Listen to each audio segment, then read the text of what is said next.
गुरु भक्ति योग।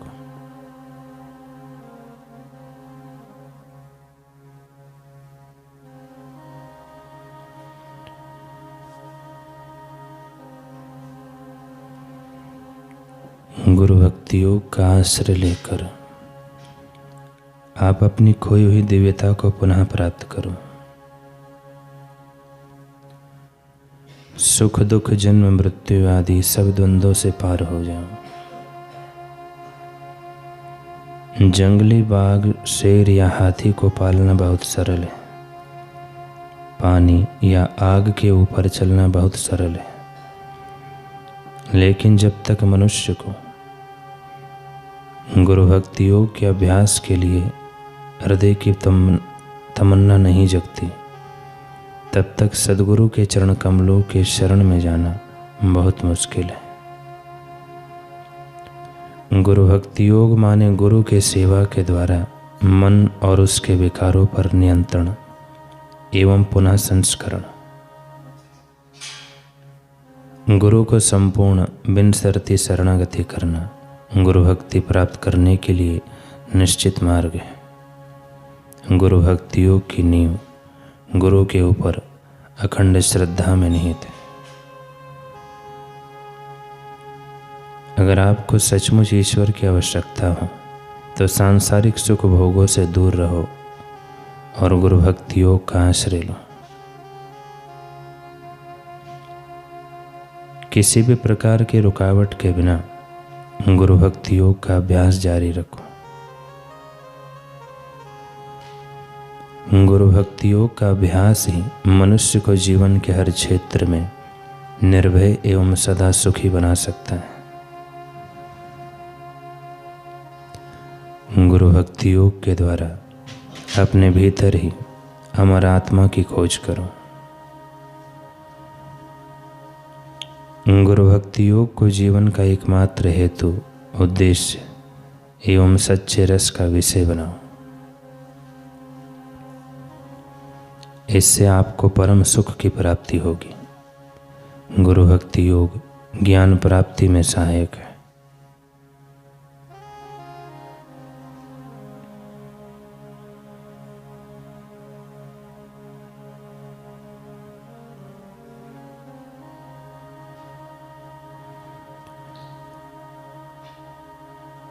सतशिष्य के लक्षण बताते हुए पूज्य श्री कह रहे हैं,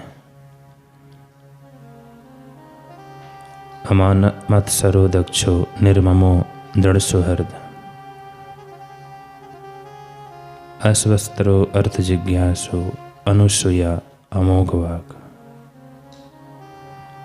अर्थात सतशिष्य मान और मत्सर से रहित, अपने कार्य में दक्ष, ममता रहित, गुरु में दृढ़ प्रीति करने वाला, निश्चल चित्त वाला, परमार्थ का जिज्ञासु और ईर्षा रहित एवं सत्यवादी होता है।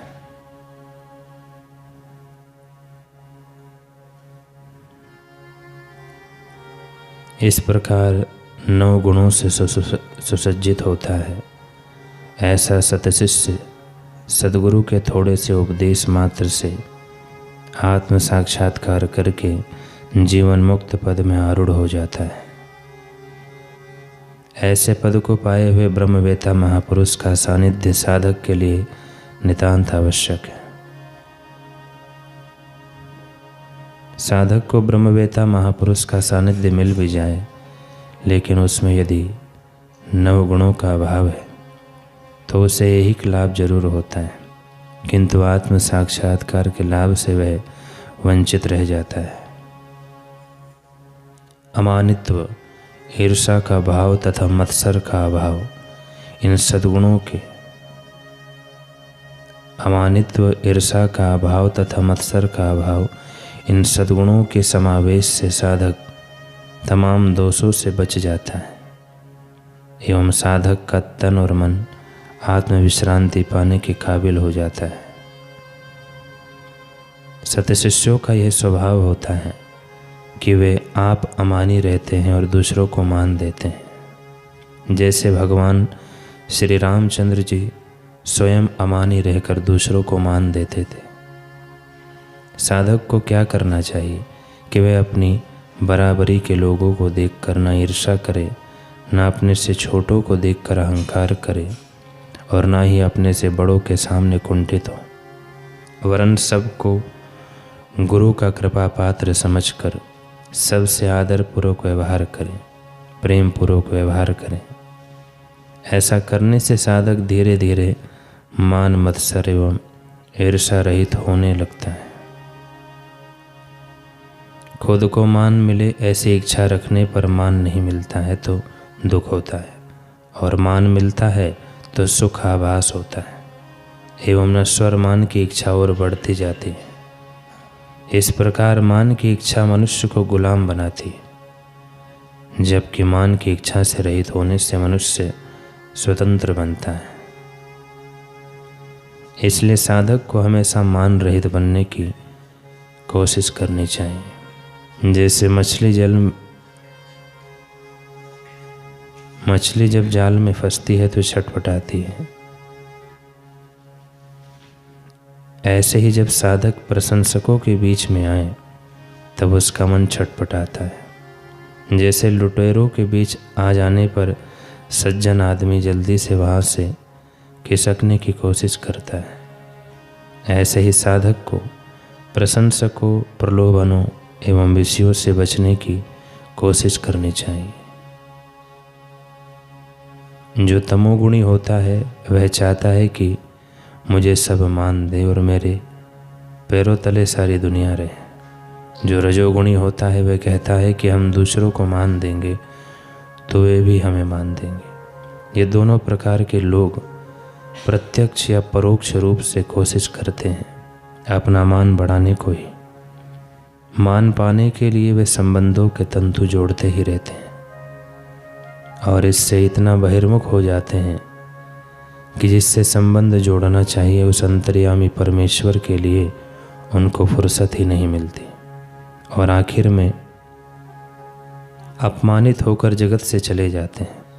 ऐसा ना हो, इसलिए साधक को हमेशा याद रखना चाहिए कि चाहे कितना भी मान मिल जाए, लेकिन मिलता तो है इस नश्वर शरीर को ही, और शरीर को अंत में जलाना ही है।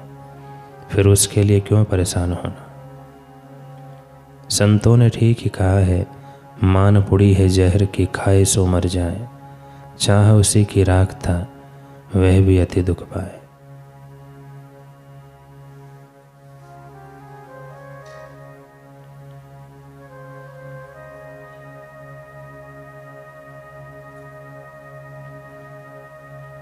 एक बार भगवान बुद्ध के चरणों में एक अपरिचित युवक आ गिरा और दंडवत प्रणाम करने लगा। महात्मा बुद्ध ने कहा, अरे अरे, ये क्या कर रहे हो? तुम क्या चाहते हो? युवक, मैं तो तुम्हें जानता तक नहीं। युवक ने कहा, बनते खड़े रहकर तो बहुत देख चुका, आज तक अपने पैरों पर खड़ा होता रहा, इसलिए अहंकार में साथ में खड़ा ही रहा और सिवाय दुख के कुछ नहीं मिला। अतः आज मैं आपके श्री चरणों में लेटकर विश्रांति पाना चाहता हूँ। अपने भिक्षुकों की ओर देखकर महात्मा बुद्ध बोले कि तुम सब रोज मुझे गुरु मान का प्रणाम करते हो, लेकिन कोई अपना अहम ना मिटा पाया, और ये अनजान युवक आज पहली बार ही एक संत फकीर के नाते मेरे सामने झुकते झुकते अपने अहम को मिटाते हुए, बाहर की आकृति का अवलंबन लेते हुए अंदर निराकार की शांति में डूब रहा है। इस घटना का यही आशय समझना है कि सच्चे संतों की शरण में जाकर साधक को अपना अहंकार विसर्जित कर देना चाहिए। ऐसा नहीं कि रास्ते जाते जहाँ तहाँ आप लंबे लेट जाएं। अमान मत सरो दक्ष। साधक को चाहिए कि वह अपने कार्य में दक्ष हो। अपना कार्य क्या है? अपना कार्य है कि प्रकृति के गुणदोष से बचकर आत्मा में जगना और इस कार्य में दक्ष रहना, अर्थात डटे रहना, लगे रहना। उस निमित्त जो भी सेवा कार्य करना पड़े उसमें दक्ष रहो। लापरवाही, उपेक्षा या बेवकूफ़ी में विफल नहीं होना चाहिए, दक्ष रहना चाहिए। जैसे ग्राहक कितना भी दाम करवाने को कहे, फिर भी लोभी व्यापारी दलील करते हुए अधिक से अधिक मुनाफा कमाने की कोशिश करता है। ऐसे ही ईश्वर प्राप्ति के मार्ग में अपने चित्त को चलित करने के लिए कितनी ही प्रतिकूल परिस्थितियां आ जाए, फिर भी साधक को अपना परम लक्ष्य में डटे रहना चाहिए।